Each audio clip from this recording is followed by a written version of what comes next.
we ready?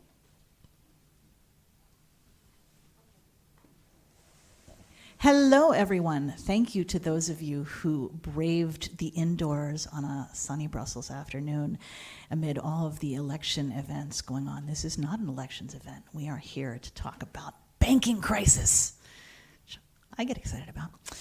Especially ones that are over that we can look back at. I'm Rebecca Christie from Bruegel. I'm here with this incredible panel. We have Martin Merlin from the European Commission, Professor Martin Helvig, and Elena Carletti, who is here to present us with her report, looking at some of the things that went wrong and some of the lessons we can learn from them. And since we only have an hour, I'm going to send Elena straight into her presentation. We will hear from each of our panelists. I may ask them some questions, and hopefully you here in the room will ask some questions. People online, there should be a little clicky. You can ask a question via Slido. And with that, thank you so much for coming and making time for us here. You should. Thank you. Good afternoon to everyone. Thanks for the invitation to present this. So I'm not going to present the whole report, but just a few snapshots of what we have been doing.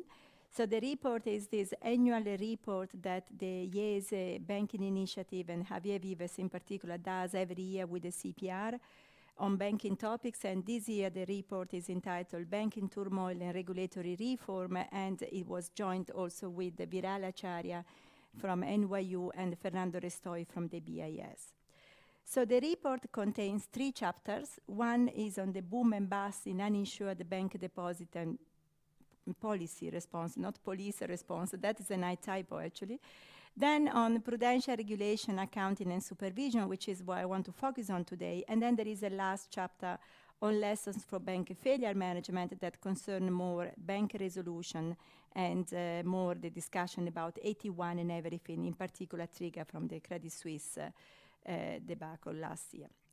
So just that we are all on the same page very quickly, why did we see these 2 failures last year? Well, there are a number of factors that played a role.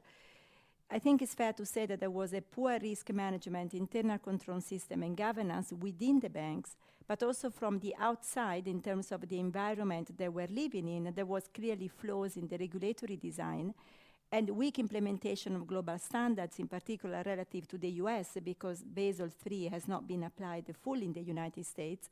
And then there was also issues related to supervision and accounting rules that made it possible certain things that happened. I think one important thing, and I'm sure Martin will talk about the role of capital in banking. I think one important thing to say is that capital, yes, we can claim that it should be increased and so on and so forth, but it's also, I would like to stress that it's also very important how we measure capital and what goes into regulatory capital and what it doesn't to start with. Because maybe the first thing we should be doing is, rather than think of keep increasing, we should make sure that the rules are applied and capital is measured properly to start with. Instead, if we look at SVB, the Silicon Valley Bank, but also the Credit Suisse, there were some filters in place such that the regulatory capital was much overestimated. So it wasn't true. The value that we would be reading wasn't really reflecting all items that should have been counted into capital. And then the last point that is important is that we learned from last year is what happened to supervisors. Did they know it? Why didn't they intervene before? And this comes to the point then of what should we do in terms of supervision? Should there be reforms? I think it's fair to say that they knew about this problem. It's not true that they didn't know. And you can see the number of openings and failures and filings that they had about both Silicon Valley Bank and Credit Suisse. So they clearly knew, but maybe they were slow to react. So in terms of what the report says about this topic, starting from the triggers, and I know I have a little time, so let me skip the accounting for the moment, and maybe I can go back later to that. But the report then asks what lessons can we drive both for regulation and supervision, and what are the main takeaways. So in terms of design of capital regulation, rather than focusing on the typical discussion on increasing capital, we stress in the report the importance of looking more at the interest rate risk on the banking book. And there again, we stress the difference between the United States and Europe, because in Europe, Basel framework foresees that the interest rate risk on the banking book is calculated within the Pillar 2 part of the Basel framework, meaning that supervisor can ask banks that are exposed to the interest rate risk to have capital add-on. But while this approach is very much implemented in Europe, and I'm sure we can do better, but is embedded in the European framework, Pillar 2 is not really existing in the United States. So the importance of interest rate risk on the banking book and the capital that banks put aside for that risk is very different in the two jurisdictions. Then on liquidity regulation, we know that we were very all surprised of the speed of runs that occurred in Silicon Valley Bank last year. It's very clear that liquidity regulation will be one of the topics, and maybe we can discuss more, that may require further thinking. And of course, we can say deposits are not stable as we believe they were, digital banking and so on. But we also stress that liquidity regulation, and in particular the liquidity coverage ratio, is not really done to deal with bank runs. I mean, it doesn't have, it's more to deal with sort of more or less normal liquidity withdrawals. But when it comes to these acute runs, of course, then we need a completely different form of regulation. And finally, for regulation, what we want to stress again is the importance of the global implementation of the international standards, because again, if we think of the United States, we see that Basel III, not only in terms of Pillar 2, but in general, the framework has been implemented for larger banks, but for smaller and medium banks, they're not really implemented fully. So we can certainly think of implementing Basel framework more, and also be much more careful what is the definition of a systemic bank, because banks like Silicon Valley Bank that were supposed not to be systemic, in reality, we saw that they were more systemic than we initially thought. So maybe there is something to do with that. And then in terms of supervision, as I said, they knew about the problems, but they didn't intervene. So now, why didn't they intervene? So if you talk to them, they argue they didn't have the tools. Now, when you say they, you mean the American banker? No, I mean also the Swiss. Also the Swiss. The Swiss supervisor, in particular the Swiss supervisor, actually, they claim they didn't have the tools. On the other hand, if we go back, in Credit Suisse, there were even 16 criminal charges against the managers of Credit Suisse. So how can it be that there are no tools against criminal charges? So if we think again, in the United States, in principle, actually the early intervention framework is now stronger, because they have this prompt corrective action framework, and therefore when there are certain thresholds that are hit, then it's very clear that the supervisor can intervene almost in an automatic fashion. But the problem is that this framework and the triggers are designed only for capital breaches, regulatory capital breaches, and leverage ratio breaches, but not for liquidity. So in a way, they were not very effective. And therefore, we stress the importance of giving powers so that supervisor can intervene and change the managerial behavior, the management behavior of banks while the banks are still alive. So in a very early stage of problems. And finally, the other thing that came out very, very clearly is that supervisors and regulation is very much focused on regulatory capital, book values, but not much on market values. Whereas, again, if we look at Credit Suisse, the market value of the share of Credit Suisse lost almost 70% in the span of a year. So maybe this steady decline in market prices, maybe they should be signals that the supervisor may want to take into account. So the main takeaways, if I just stop on this page, is where we have, first of all, the financial stability is not just about capital regulation. I'm sure Martin will disagree with me, but I think we have to be able to measure capital properly. We have to be able to have a proper risk management, proper governance, proper internal control system, proper provisioning policy. So there are many, many layers that make a bank stay alive. It's not just capital, because capital cannot possibly absorb whatever. So we have to make sure that there are gates and things that happen well before we make use of capital. And then we also need a more holistic approach, because there are many measures that interact with each other. Take, for example, simply capital and liquidity. And I think we have a system whereby Micro-supervisor deal with micro-supervision. Macro-prudential supervisor or regulators deal with macro tools. Then it comes maybe the resolution authority, but each of them, and not to talk about accounting, that doesn't come into the equation of anything, they all work in isolation, but they actually have many more interaction when they set the policies that we think should be taken into account.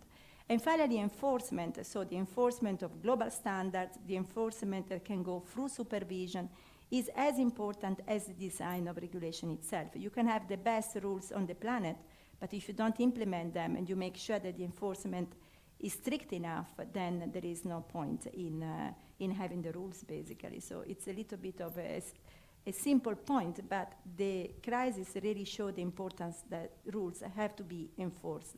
So rather than redesigning everything, maybe we should focus this time more on the enforcement. I don't know, maybe on the accounting I go back in another moment. We will come back to that. I want to thank you for your focus on supervision, because this is very clear and it's adding a lot to my internal model of how this all goes together. And for those of you online or in here who are interested in bank deposits, you should come back in a couple of weeks. On June 25th, Nicolas Véran, my Bruegel colleague, will be presenting his book on banking union. And it will be great. So come back for that. But in the meantime, we're talking about supervision and what went wrong, what we've learned. And Martin, you have written a book. Can you hold it up for people? And then maybe jump into the fray, please. The banker's new clothes. So my remarks will be based in part on the book. Actually, we had finished the manuscript around March 15th of last year, and then had to change quite a number of things. I will not disagree so much with Elena, except to ask the question, what's the legal basis for intervening? You call for more interventions from the supervisors. What's the legal basis for that? And I'll get back to that. First remark, the initial focus of much of the discussion and also the regulatory reviews in the US was on the runs and the liquidity problems. I think that's completely misplaced. Both SVB and CS had severely fundamental issues. Second comment, while the policy interventions were effective in the short run, many of the problems were swept under the rug.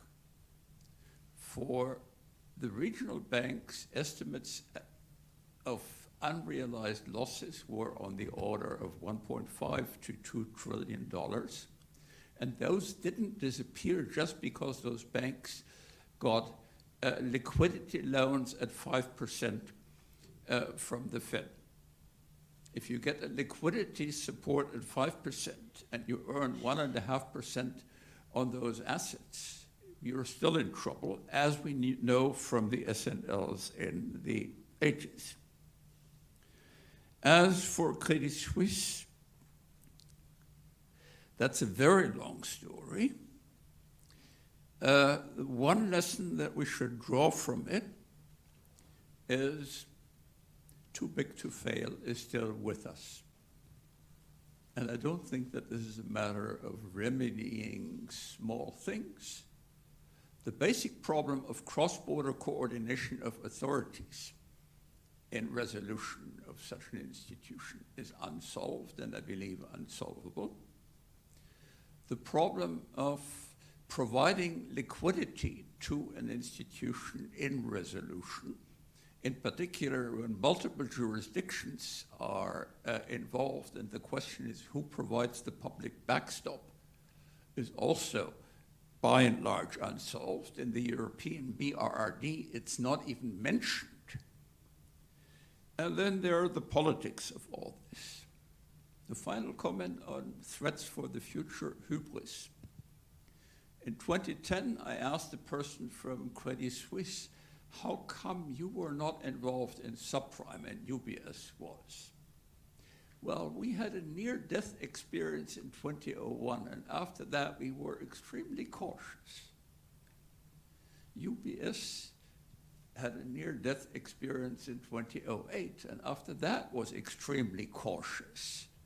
Fast forward where we are today, and ask yourselves what Mr. Amotti, the CEO of UBS, means when he thinks he no longer worries about the intrinsic conflict of interest between wealth management and investment banking, and he's going to build up investment banking again. I wonder where Switzerland is going to stand 10 years from now. On SVB, the interesting feature there is laxness of regulators, of supervisors, was to some extent mandated by the Trump administration, the Fed, and Congress since 2018.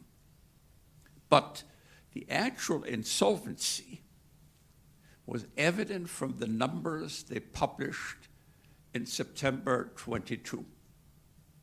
The Barcelona report talks about the need for transparency. All the numbers were there. That the market value losses on held to maturity security exceeded the bank's equity. The regulator was unwilling or unable to act on that information. I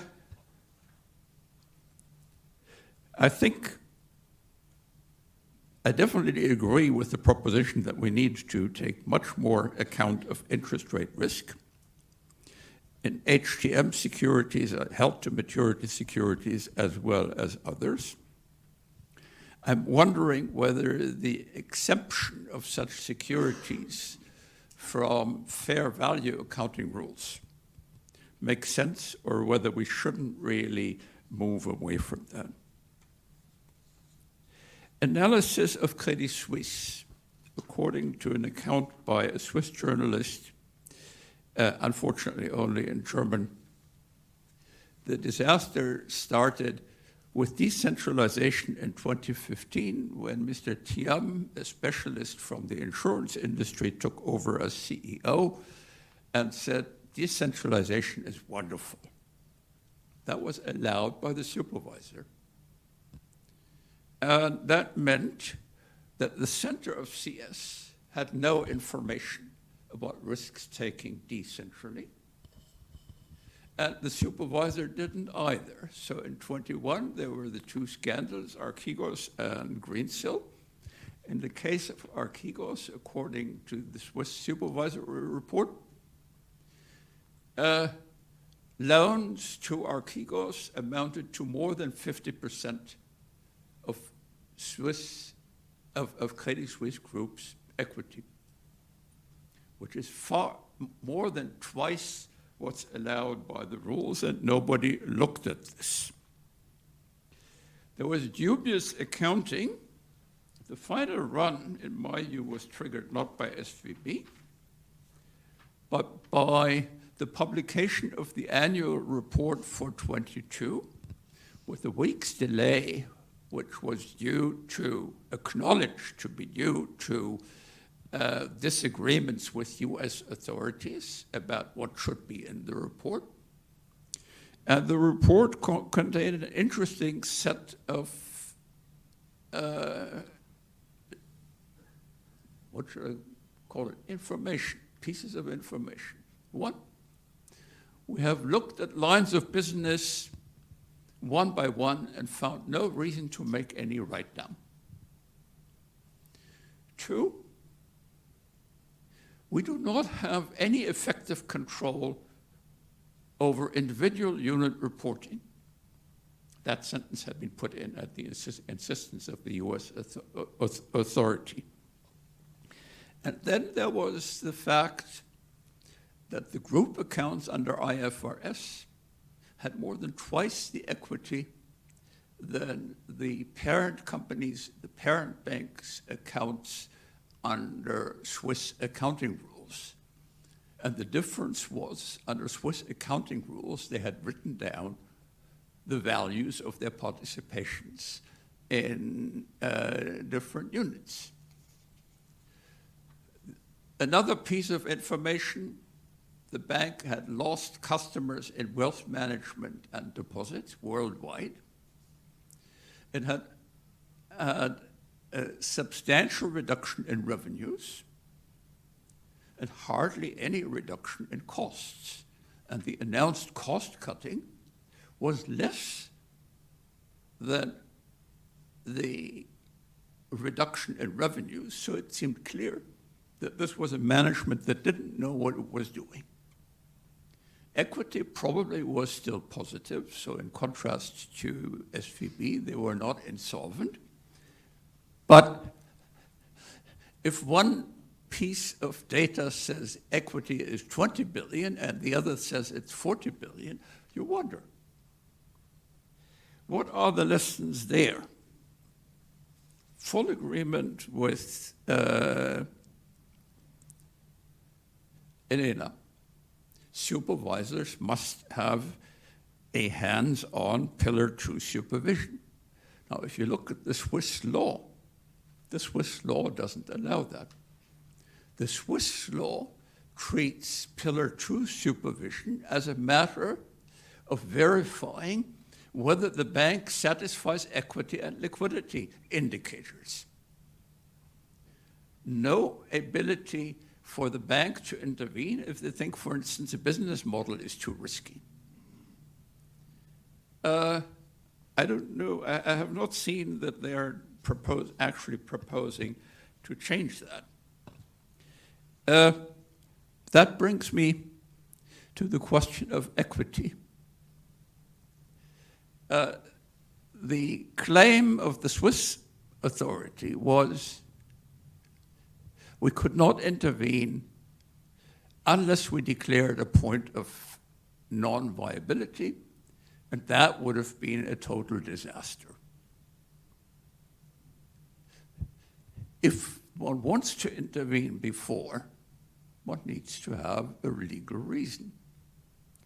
If you ask yourself, what's the purpose of equity requirements? Well, actually, the supervisory community has never been very clear about this. One is on the order of loss absorption. If only they had had more equity, bankruptcy would have been staved off for another 2 days. The other is what economists love, incentives.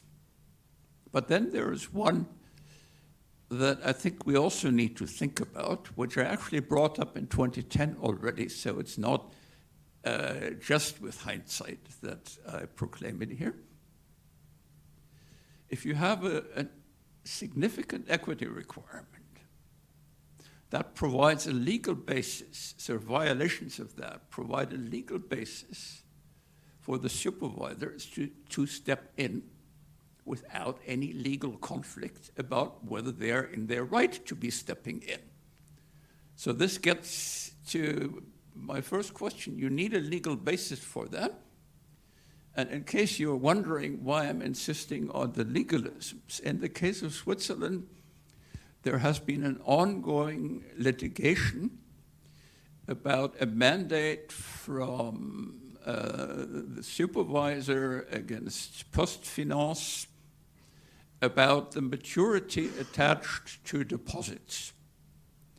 PostFinance wanted to have more than 2 years of such maturity as a way of assessing interest rate risk with using that for funding. And FINMA has said, no way, and we don't believe your models. And PostFinance has gone all the way through the courts twice, the first time on procedural grounds, now it's on substantive grounds.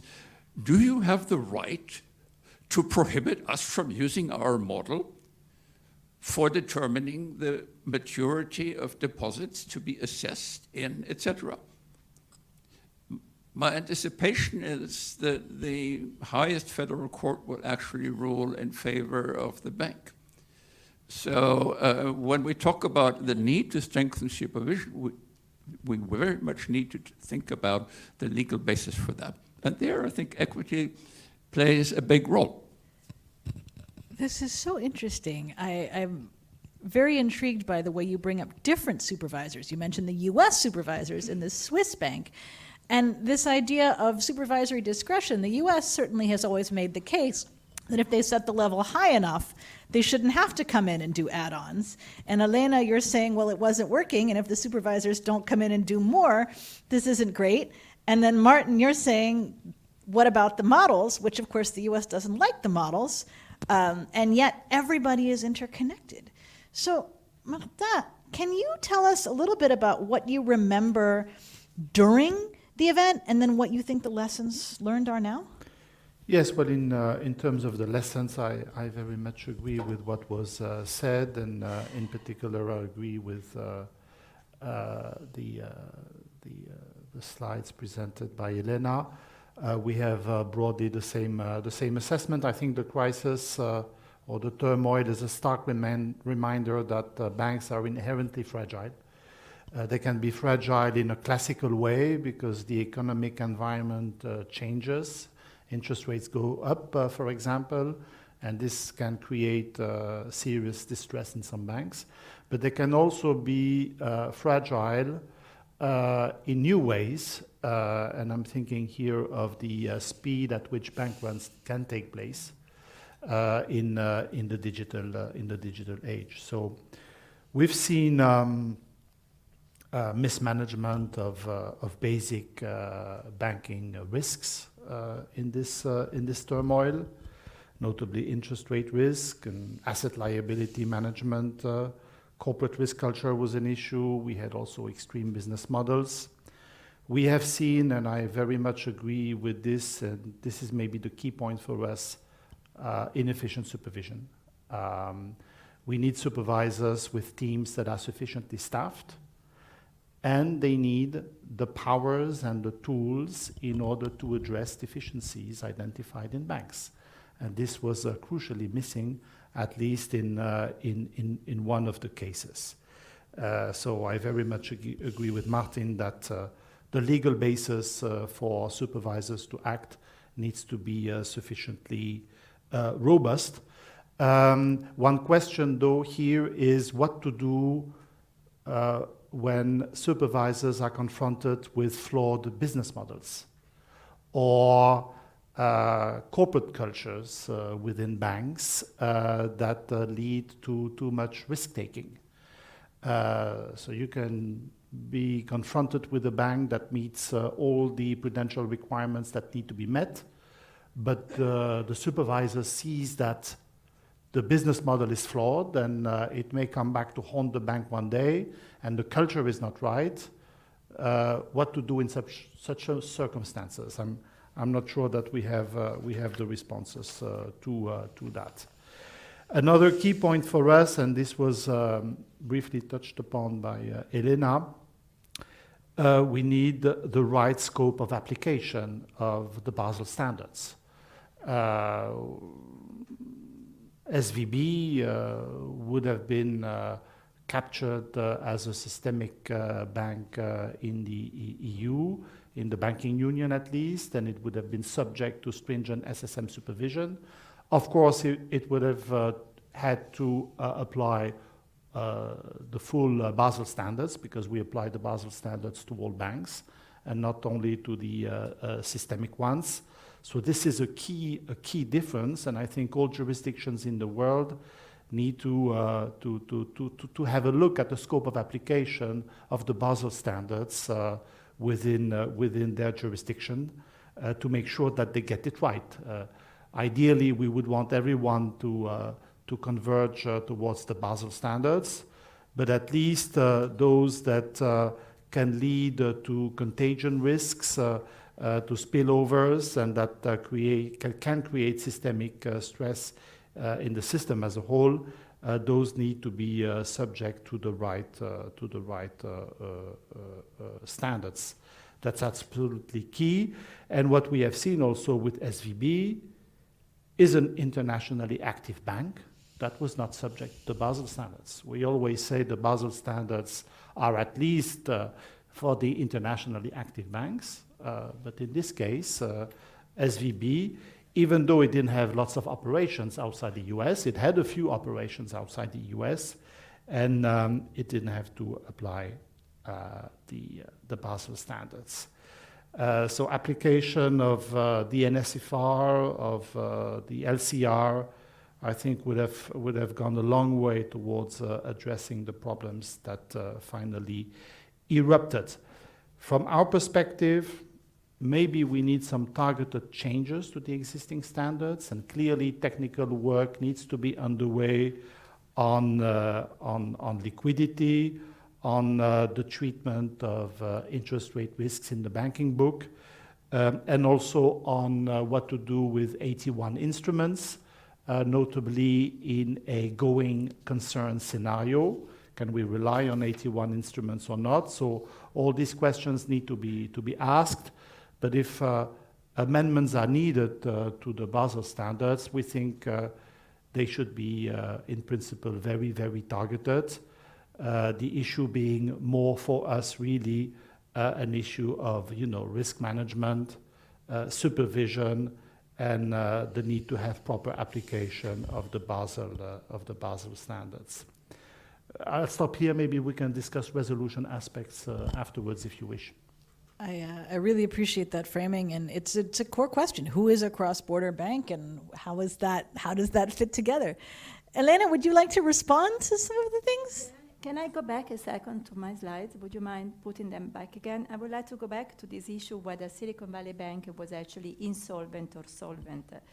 So, because I think this is where accounting comes into play, and I think it's important that it's clear the interaction that accounting has with prudential regulation, while the two are completely separate instead, and they are set in a completely different way.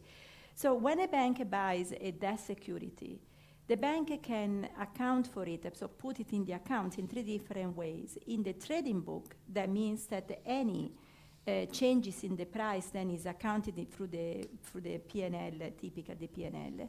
But then in the banking book instead, it has these two possibilities. One is this famous held to maturity, for which you buy a security at the price of 100, and even if the bank holds it to maturity, the intention should be to hold this asset, but in the course of life, the price goes to 80, that's not recorded anywhere, so it's just there.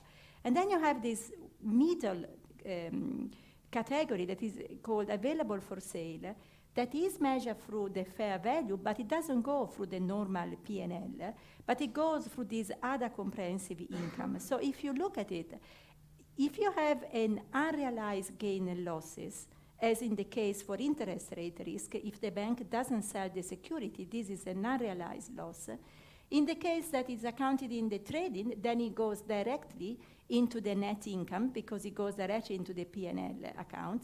In available for sale, it goes below, it goes in the statement, other comprehensive income, which means that when banks set then, for example, shareholder return, so they set their dividend policy, or they set the bonus compensation, all the unrealized losses that are booked in the available for sale don't enter into the picture. So everything is based on the net income. So that is the first thing that it's important to realize.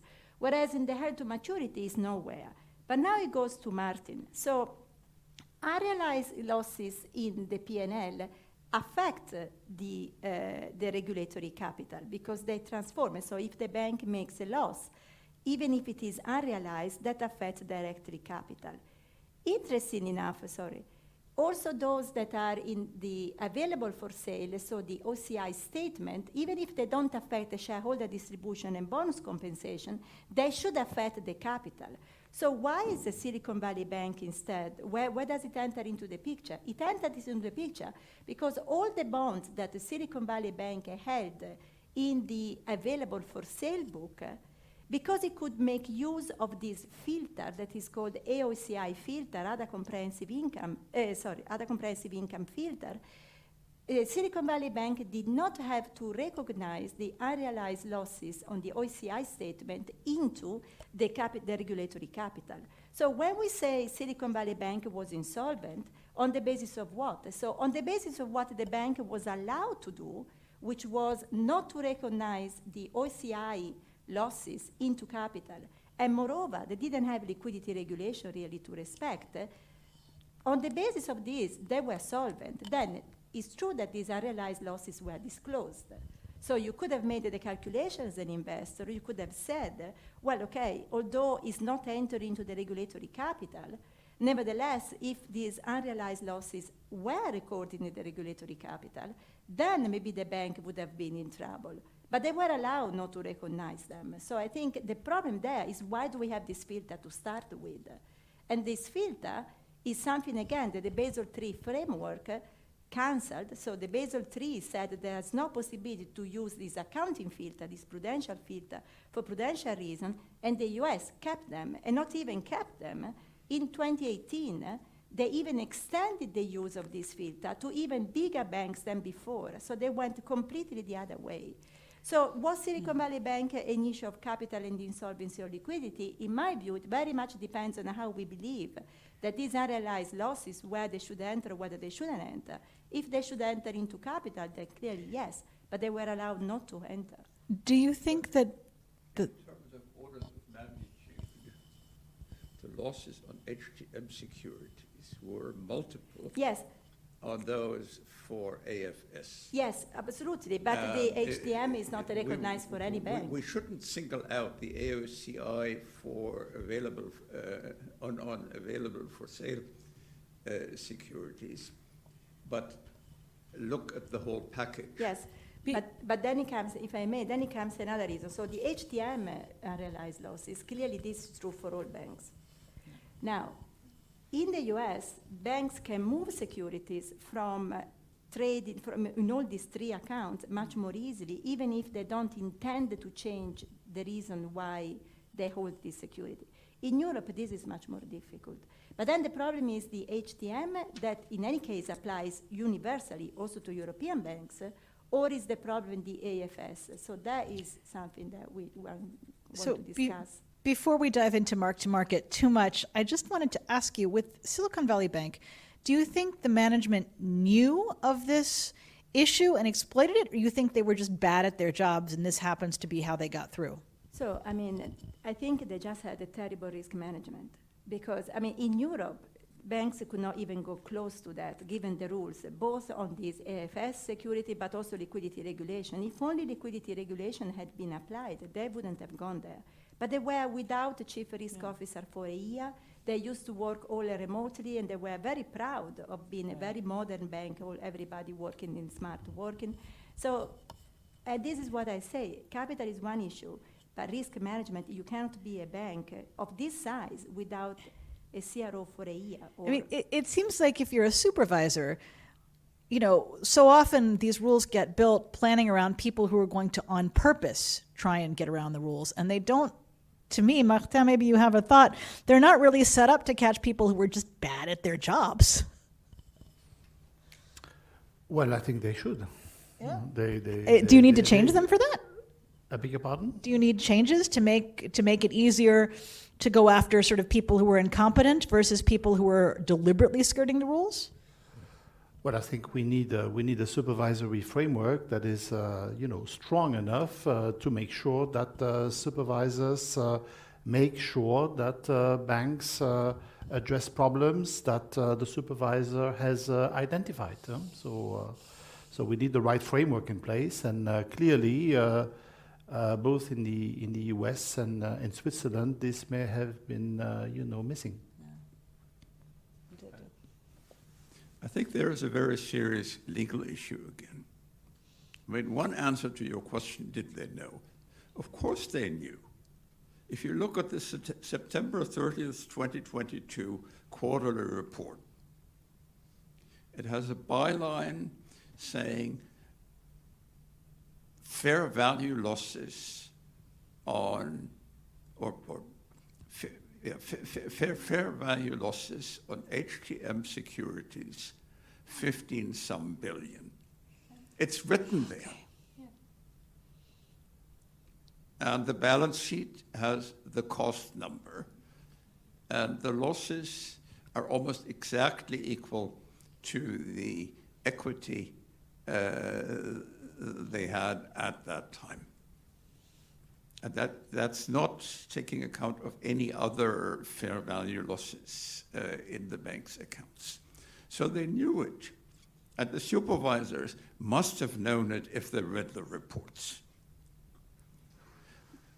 This is exactly like in 1982, everybody knew that savings and loans, 2/3 of US savings and loans, were technically insolvent. At that point, the question is, do you believe the HTM ideology? If only we wait long enough, the situation redresses itself and then the problem disappears? Or do you draw the consequence that at least a significant part of the banking economics community drew in the 1980s? Fair value accounting enforces a certain honesty that may help prevent gambling for resurrection. In terms of, which goes back to how would a supervisor do that? Yeah. If as a supervisor you see these numbers, you go to the banker and say, you realize that you're technically insolvent. So what? This is what the law allows me to do. But I think, while I agree with you, so first of all, the HTM category and unrealized loss in the HTM, as I said, it applies both to Europe and the United States. Now, why didn't we have the same extent of the problem in Europe relative to the United States? Because if these losses are due to interest rate risk, it's not the same as if they were due to credit risk. Interest rate risk you can hedge. Banks can hedge. So now there goes the question as to why European banks hedge much more than American banks do. Even the large banks in the US, they don't hedge that much. And this goes back again to an issue of accounting, because in the United States, rules are that if a bank were to hedge a security that is held in the held-to-maturity book, then it should move this security to fair value. And of course the bank doesn't do it. Whereas in Europe, the bank can hedge a bond in the held-to-maturity category, keeping the bond in the HTM and the derivative in the fair value. So hedging is much more, I would say, I don't want to use the word convenient, but it's much more possible in Europe than in the US.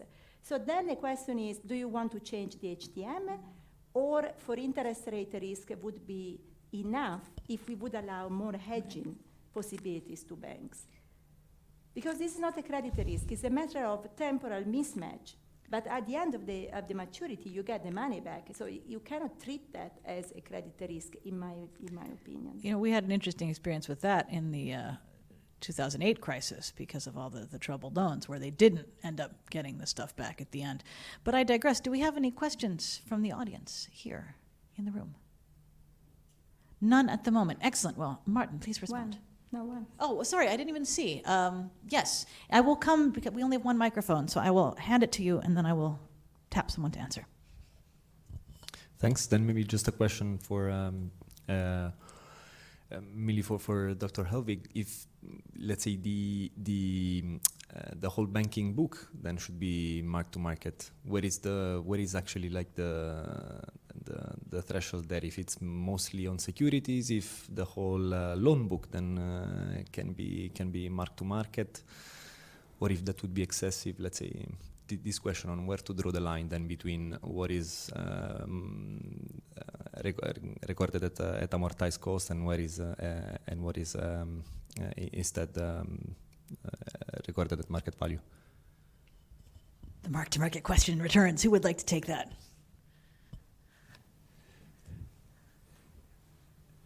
I could echo Monsieur Merlin and say the Basel Committee should do some technical work on that. Seriously, if I go back to the S&Ls in the early 80s, that was precisely the situation. They were sitting on portfolios of mortgages. So it was a combination. These were assets that had a combination of what I would call interest rate risk or risks attached to changes in market rates of interest and borrower-specific risks. The borrower-specific risks were negligible at the time, but even so, conceptually, it's the same thing. At that time, the academic discussion recognized the problem, but even so said it should be possible to have procedures to get some measure of interest rate exposure and also interest rate associated losses exposed. I mean, the two tend go together. And for that, I realized that one should do technical work. In the case of Silicon Valley Bank, and many of the other banks, I mean, First Republic, same thing. First Republic was in mortgage-backed securities. The issue doesn't really arise because we are talking about securities, and there are market values for these assets that can be used both to assess value losses ex post and value risk ex ante.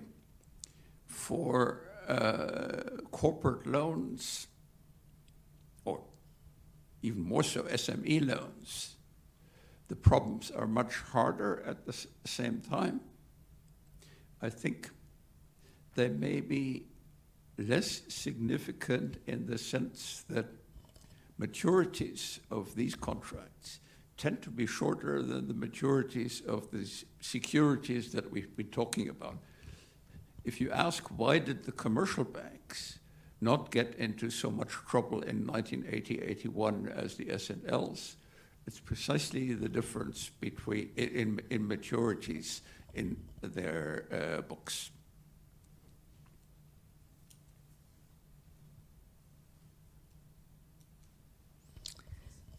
Do we have another question? And if we do, please raise your hand high so I don't miss you this time. Not yet. So I guess I would like then to come back to the question of non-performing assets. I mean, Elena, how do they fit into your model? If you have a subprime loan or something that by the time you get to maturity, there won't be anything left, what do you do then? That is very different. It's not what we are talking. I mean, if I believe you, but walk us through the framework. no, it's simply, I mean, what is the difference between credit risk and interest rate Right. risk? Credit risk is the possibility, the risk that the borrower doesn't repay you the principal even. So sometimes the interest payment, but in particular so that means that if the bank has given 100, the bank may not get 100 back. Right. Interest rate risk is instead something that you will get potentially the 100 back that you have received. But during the course of the life, because interest rate goes up, for example, as it has happened in the last year, the value of your security, in this case mortgage-backed security, will go down. So you may have that instrument, that security, at some point in your balance sheet, even if it is held to maturity. So in the held to maturity will always remain at 100, you will never see it.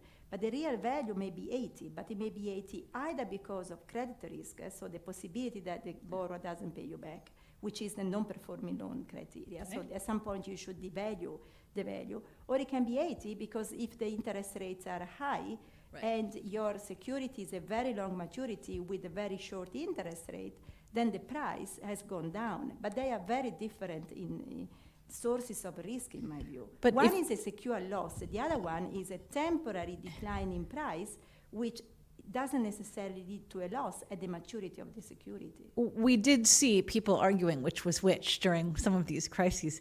And if you're a supervisor and you're dealing with mark to market, it just seems like can you just say, okay, interest rate risk, we'll leave you alone, and if we think it's a credit risk, we'll come after you harder? Is that a thing? But first of all, it's a corporate loan relative to a mortgage-backed security. In the case of SVB, most of these mortgage-backed security were backed by the government-sponsored entities.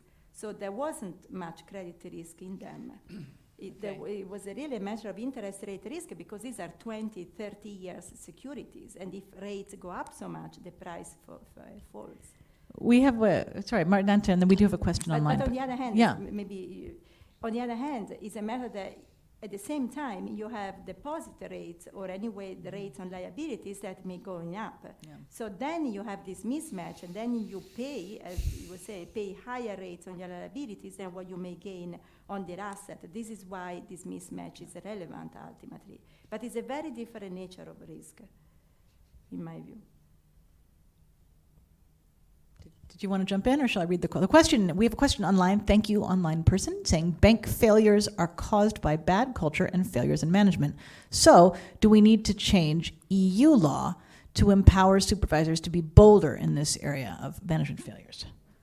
In my view, European law is sufficiently robust to tackle such problems, and I think we have seen with the SSM very effective and stringent supervision, even triggering,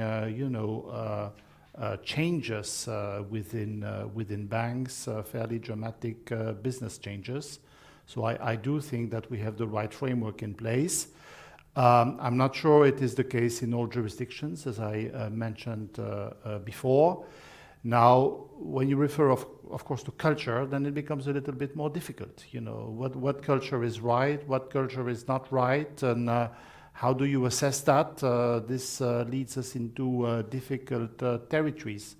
But in terms of, making sure that the management of the bank is effective, and that risk management is really taken seriously, I think we have the framework that we need in place in the EU, and specifically in banking union. Of course, we should not be complacent, but looking back, we can be confident that the right system is in place, and it is about to be toughened up with the implementation of Basel III in the EU as of the 1st of January 2025. Thank you. Well, coming from the country of Wirecard, Cum-Ex, and HSH Nordbank, with a wonderful story, saga about shipping loans, I think bad culture is sometimes also a problem of bank supervision. I'm not sure that this can be handled by the law. I mean, the question asks about changes in EU law. I'm cautiously optimistic that, as you were saying, the Europeanization of supervision through the SSM may have done something to the culture. I'm sure it was quite instrumental for the acceleration and write-downs of problem loans, non-performing loans from antiquity that we saw after 2015. Where before 2015 it was clear that all the national supervisors were shutting their eyes to that problem. But the real problem here involves the supervisory culture. And while before I've stressed the issue of what is the legal basis for what they do or do not do, quite often they're happy not to have a legal reason to intervene, let alone obligation.